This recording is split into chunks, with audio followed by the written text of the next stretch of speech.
Помина 20 години од историскиот ден за Македонија, за спорт, македонскиот ракомет. Какво е чувството кај вас после 20 години после освојувањето на таа европска титула? Мислам, тој спомен од вечерта кога ја освоивме титулата, мислам дека не само во мојата меморија, туку во меморијата на многу љубители на спортот остана вечно запаметена. Дали дека беше прва титула, дали дека беше веднаш после војната, во секој случај тој беше момент кој што не заборавам. Плоштад од цела Македонија буквално живееше со тој настан. И денеска навистина сме среќни сите што умееме да сето тоа го направиме юбилеј 20 години од таа титула. Имаме прекрасна мисија денеска, бидејќи ново формираниот клуб не е нов, веќе се надпреварува во првата женска лига.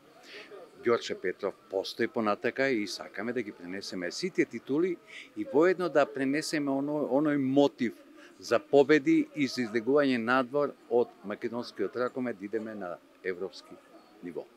Тоа ни е целта, да ги мотивираме младите девојки кои што денеска занимаваат со ракометот, го упразнуваат и го сакаат. И на сите љубители на спортот да им подариме нешто што би требало да биде традиција, дека нешто не е изгаснато, туку и понатака живее. Ѓорче и понатака меѓу нас. И тоа беше денешна порака фактички на јубилеот, е токму тоа. Сега видите, денеска поради низа околности не можевме да ги повикаме Лариса Киселјова, Дину, Олга Бојанова и, мислам, сочувство до Портјанко, кој што беше дел од тимот на Ѓорче. Тоа се работи кои што не можеме во моментов. Меѓутоа се надевам дека Портјанко нека е лесна земја. Меѓутоа за 25 години се надевам дека ќе умееме да ги собереме сите ракометарки да ги донесеме овдека во Скопје. И со тоа очекувам дека новиот Ѓорче Петров барем ќе стигне до некое рамниште во кој што ќе проложи таа прекрасна традиција. Минавте трнлив пат до таа титула. Овој тим ја заврши, вие завршивте вашата мисија во 2011 година. Што ќе ви останете во тие 20 години додека бевте во клубот, како освен ако ја изземеме оваа титула, што ќе го паметите најмногу? Видите, мене ме импонираше преди се хармонијата која што постоеше во клубот.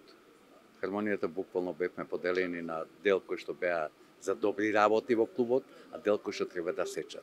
Сите бевме многу паметни, тимски работевме и тимски сакавме да стигнеме до титулата. Односот на управата со ракометарките беше крајно коректен, бидејќи објективно тие се тие кои што треба да го изиграат тие 60 минути на терен и ние се настојувавме во секој момент да бидеме еден додатен мотив да дадат повеќе од себе и девојките успеава. Во моментов не сте директно инволвиран во македонскиот ракомет, но ги следите случувањата, предпоставуваме. Кој е вашето мислење за нивото на женскиот клубски ракомет во Македонија во овој момент? Морам да кажам дека по заминувањето на Ѓорче никако женскиот ракомет падна.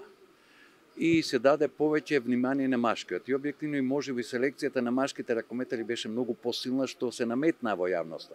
Меѓутоа гледам дека денеска има многу ентузијасти во женскиот, токму во женскиот ракомет, кои што упорно работат да го подигнат на ниво на тоа што доликува. За мене ракометот ако е спорт, на тимски спорт, број 1 во Република Македонија, тогаш било многу упатно, идентичен третман на машките и женските да имаат во поглед селекциите кои што треба да го работат тоа.